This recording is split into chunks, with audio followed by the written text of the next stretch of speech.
近期，山东大学留学生学办事件引起了网络热议，而山大接着又被爆出一个黑人留学生受伤，学校竟然招募25名志愿者进行轮流服侍照顾，并负责这25名志愿者的餐费和交通费用，是不是觉得匪夷所思呢？很快，这个黑人留学生的一些材料被扒了出来，让人大跌眼镜的是，这个黑人留学生来中国之后就已经换了几任中国女朋友，的确很优秀。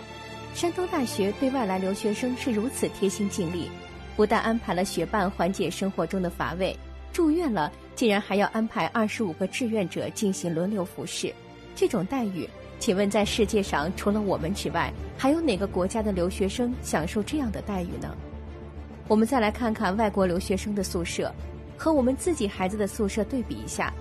外国留学生的宿舍都是2人间空调，冰箱样样俱全，而且还有厨房可以做饭。再来看看我们自己孩子的宿舍，6人间拥挤不堪的宿舍，同时很多宿舍还没有空调，没有厨房，你别说做饭，就是有时候用电热器都会被查处的。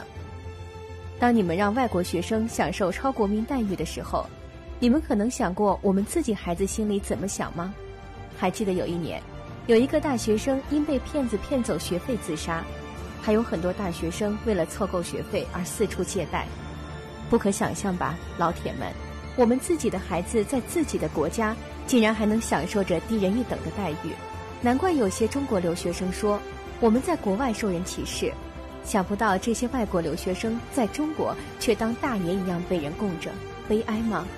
更令人愤怒的是，山东大学一年仅用于外国留学生的费用就高达5958万多元，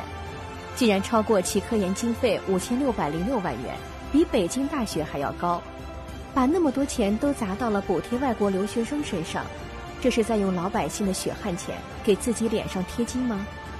就在去年，江苏、上海等地的大学也被爆发了因为给外国留学生腾宿舍造成冲突的事件。